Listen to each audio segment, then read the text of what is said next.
তো হ্যালো বন্ধুরা, আজকে আপনাদের সাথে এক্সপ্লেইন করতে যাচ্ছি মেগাস্টার শাকিব খান অভিনীত বরবাদ সিনেমাটি। প্রথমত যারা সিনেমাটি এখনও দেখেননি তাদের জন্য স্পয়লার অ্যালার্ট। এমন একটি মাস অ্যাকশন সিনেমার সম্পূর্ণ মজা নিতে অবশ্যই আমি সবাইকে রিকমেন্ড করব থিয়েটারে গিয়ে সিনেমাটি দেখার জন্য। তাই যারা থিয়েটারে গিয়ে সিনেমাটি সম্পূর্ণ এনজয় করতে চান তারা চাইলে এখনই ভিডিওটি স্কিপ করতে পারেন। সিনেমার শুরুতেই সিনেমার প্রধান চরিত্র আরিয়ান মির্জার ভার্সিটি লাইফের একটি দৃশ্য দেখানো হয়, যেখানে আরিয়ান মির্জা একটি মেয়েকে টিচ করায় একজন শিক্ষক তাকে বকা দেয়। পরবর্তীতে সেই শিক্ষক ও তার স্ত্রীর মৃত লাশ ঘরে পাওয়া যায়। এখানে আরিয়ান মির্জা হচ্ছে এই শহরের সবথেকে ধনী ও ক্ষমতাসীন আদিব মির্জার ছেলে। আদিব মির্জার কথায় দেশের মন্ত্রী মিনিস্টার সবাই চলে। তো এরপর দৃশ্য পরিবর্তন হয়ে বহু বছর পর আরিয়ান মির্জাকে আদালতের কাঠগড়ায় দেখা যায় নিতু হত্যার দায়ে।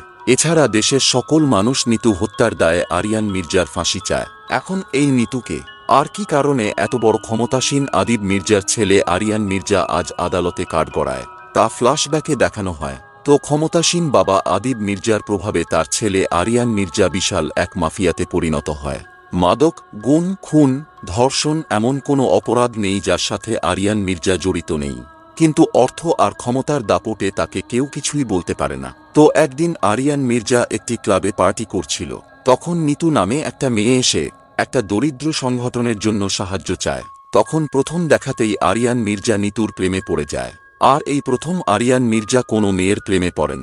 তো আরিয়ান মির্জা তখন তার পার্সোনাল বডিগার্ড জিল্লুকে বলেন সংগঠনের জন্য যত টাকা লাগে দিয়ে দে জিল্লু। তো এরপর সারাদিন আরিয়ান শুধু নিতুর কথা ভাবতে থাকে, তাই সে নিতুকে অজ্ঞান করে তুলে নিয়ে আসে। আরিয়ান মির্জা এর আগে এভাবে বহু মেয়েকে তুলে এনে খারাপ কিছু করেছে, কিন্তু নিতুর সাথে সে এমন কিছুই করে না। বরং আরিয়ান মির্জা নিতুকে তার ভালোবাসার কথা জানায় এবং বলেন বিয়ের আগে সে তার সাথে কোনো কিছুই করবে না, কারণ সে তাকে ভালোবাসে। তো এভাবে আরিয়ান ও নিতুর সাথে একটা প্রেমের সম্পর্ক তৈরি হয়। আর এরপর থেকে আরিয়ান মির্জা অনেকটা পরিবর্তন হতে শুরু করে। সে অপরাধ জগৎ থেকে বেরিয়ে আসতে থাকে। কিন্তু এর মাঝে একদিন একটা পার্টিতে প্রিন্স নামে একটা ছেলে নিতুর সাথে খারাপ আচরণ করেন, নিতুকে টিচ করেন। আর এটা যখন আরিয়ান মির্জা শুনতে পায়, সে গিয়ে প্রিন্সের সকল লোকজনকে মেরে প্রিন্সের মুখে মুতে দিয়ে আসে। আর এই অপমানের ফলে প্রিন্স তার বাবা নাবেদ খানকে এসে বলেন, বাবা, আরিয়ান মির্জা আমার মুখে মইতা দিচ্ছে। এখানে প্রিন্সের বাবা নাবেদ খানও একজন ক্ষমতাসীন ব্যক্তি, কিন্তু সে আবিদ মির্জা থেকে ক্ষমতাসীন নয়, তাই সে বিষয়টা নিয়ে রাগ করলেও তখনকার মতো কিছুই করতে পারে না। এদিকে নিতু আরিয়ান মির্জাকে বলেন কেউ যদি তাকে কষ্ট দেয় তাহলে সবাইকে কি এভাবে সে শাস্তি দেবে। আরিয়ান মির্জা বলেন নিতুকে যে কষ্ট দেবে তাকেই সে মেরে ফেলবে। তো যাই হোক, এরপর আরিয়ান তার বাবাকে নিতুর কথা জানায়। আরিয়ানের বাবা আদিব মির্জা নিতুকে নিয়ে আসতে বলেন এবং তাদের বিয়ের দিন ঠিক করতে বলেন। তো এরপর আরিয়ান নিতুকে তার বাসায় নিয়ে আসেন তার পরিবারের সাথে তার বাবার সাথে দেখা করাতে। কিন্তু তখন নিতু আরিয়ানের বাসায় এসে বলেন সে আরিয়ানের মতো একটা জানোয়ারকে ভালোবাসে না।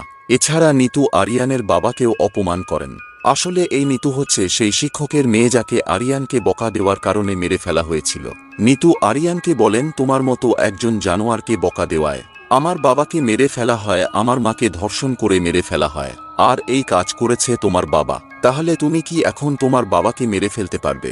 আরিয়ান মির্জা তখন নিতুর সাথে সম্পর্ক ভেঙে ফেলে, কারণ সে তার বাবাকে খুব ভালোবাসে এবং বিশ্বাস করেন তার বাবা এমন কিছু করেনি। তাই আরিয়ান নিতুকে ছেড়ে দেয়, কিন্তু সে নিতুর জন্য অনেক কষ্ট পেতে থাকে। তাই সে সিদ্ধান্ত নেয় নিতুর বাবা মাকে যারা হত্যা করেছে তাদেরকে খুঁজে বের করবে সে। আর এখানে আরিয়ান মির্জা জানতে পারে এই খুনের সাথে সেই প্রিন্সের বাবা নাবেদ খান জড়িত। আর শুধু নাবেদ খান নয়, এর সাথে নাবেদ খানের বড় ছেলে ফারহান খানও জড়িত। আসলে এই নাবেদ খান ও ফারহান খান সবসময় চেয়েছে আবিদ মির্জা ও আরিয়ান মির্জাকে সরিয়ে তাদের জায়গা দখল করতে। তাই তারা সবসময়ই তাদের বন্ধু সেজে গোপনে তাদের ক্ষতি করার চেষ্টা করতে থাকে। আরিয়ানকে যখন সেই শিক্ষক বকা দিয়েছিল, তারপর নাবেদ খান ও ফারহান খান সেই শিক্ষক অর্থাৎ নিতুর বাবা এবং মাকে মেরে ফেলে। আর এই ফারহান খানের একটা অভ্যাস ছিল ধর্ষণ করা। তাই একসময় তার নামে প্রচুর ধর্ষণ মামলা হলে নাবেদ খান তার ছেলে ফারহানকে বিদেশে পাঠিয়ে দেয়। তো এদিকে আরিয়ান যখন জানতে পারে যে নিতুর বাবা মায়ের হত্যার পেছনে নাবেদ খান সহ 23 জন মন্ত্রী জড়িত, তখন আরিয়ান তাদের একটি পার্টিতে দাওয়াত দিয়ে নাবেদ খান সহ সেই 23 জন মন্ত্রীকেই হত্যা করে। এদিকে প্রিন্স তার ভাই ফারহান খানকে তার বাবা নাবেদ খানের হত্যার কথা জানায়। তখন আরিয়ান মির্জাকে মেরে তার বাবার হত্যা প্রতিশোধ নিতে ফারহান দেশে ফিরে আসে। এদিকে নিতুও সব জেনে গিয়েছে যে তার বাবা মাকে আরিয়ান বা তার বাবা আবিদ মির্জা মারেনি, তাই সে আরিয়ানের কাছে ক্ষমা চাইতে যায়। কিন্তু যাওয়ার পথে ফারহানের লোক নিতুকে তুলে নিয়ে যায়। ফারহান নিতুকে বলেন সে যা যা বলবে তাই তাই করতে হবে, না হলে সে নিতুর সেই দরিদ্র সংগঠনে সব নিরীহ মানুষগুলোকে মেরে ফেলবে। তখন ফারহান নিতুকে ফোন করে আরিয়ানকে বলতে বলেন যে নিতু তার সব ভুল বুঝতে পেরেছে এবং সে আরিয়ানের সাথে দেখা করতে চায়। তাই নিতু আরিয়ানকে একটি জায়গায় আসতে বলেন। আরিয়ান যখন সেই জায়গায় যাচ্ছিল নিতুর সাথে দেখা করতে, তখন একটি ট্রাক এসে তার গাড়িকে ধাক্কা দিয়ে দুমড়ে মুচড়ে দেয়। তখন সবাই ভাবে আরিয়ান মির্জা মারা গিয়েছে, কিন্তু কয়েক মাস পর আমরা আরিয়ান মির্জাকে একটা ভয়ানক লুকে দেখতে পারি। আসলে আরিয়ান এখনো বেঁচে ছিল, তবে তার মাঝে একটা ঘৃণা তৈরি হয় নিতুর জন্য, কারণ সে মনে করে নিতু আবারও তার সাথে বিশ্বাসঘাতকতা করেছে। তখন জিল্লু এসে জানায় ফারহান ও নিতু বিয়ে করতে যাচ্ছে আজকে। তখন আরিয়া মির্জা বলেন জিল্লু মাল রেডি কর। আর তখন আরিয়ান মির্জা হেলিকপ্টার নিয়ে বেরিয়ে পড়েন। সে সেই বিয়ের স্থানে গিয়ে একে একে ফারহানের সকল লোকদের হত্যা করে। এখানে আমরা দারুণ একটা অ্যাকশন সিন দেখতে পাই। এরপর আরিয়ান মির্জা প্রিন্স এবং ফারহানকে খুব ভয়ানকভাবে হত্যা করে এবং সবশেষে আরিয়ান নিতুকেও শ্যুট করে। নিতু মারা যাওয়ার সময় আরিয়ান অনেক কষ্ট পাচ্ছিল। নিতু তাকে বলেন সে সত্যি আরিয়ান মির্জাকে ভালোবেসেছিল, তার ভালোবাসা মিথ্যা ছিল না। তখন আরিয়ান জিল্লুকে বলেন জিল্লু হেলিকপ্টার খবর দে, কিন্তু ততক্ষণে নিতু মারা গিয়েছিল। তো এরপর আরিয়ান নিজে গিয়ে পুলিশের কাছে গ্রেপ্তার হয়। আরিয়ান আদালতে নিজের দোষ স্বীকার করলে আদালত নিতু হত্যা দায়ে আরিয়ানকে সর্বোচ্চ শাস্তি মৃত্যুদণ্ড দেয়। এরপর আরিয়ানের সাথে যখন তার বাবা আবিদ মির্জা দেখা করতে আসেন, তখন আবিদ মির্জা বলেন আরিয়ানের আজকের এই দিনের জন্য সে নিজে দায়ী। তার ক্ষমতা আর অর্থ তার ছেলের জীবন নষ্ট করে দিয়েছে, তাই সে নিজে তার ছেলের সামনে শ্যুট করে আত্মহত্যা করে। কারণ আবিদ মির্জা তার ছেলেকে খুব ভালোবাসে, সে তার ছেলে মৃত্যুর রায় মেনে নিতে না পেরে আত্মহত্যা করেন। আর আরিয়ানও তার বাবাকে খুব ভালোবাসে, তাই সেও তখন নিজেকে শ্যুট করে মেরে ফেলে। এই ছিল বরবাদ সিনেমাটির অসাধারণ কাহিনী। তো আজকে এ পর্যন্তই বন্ধুরা।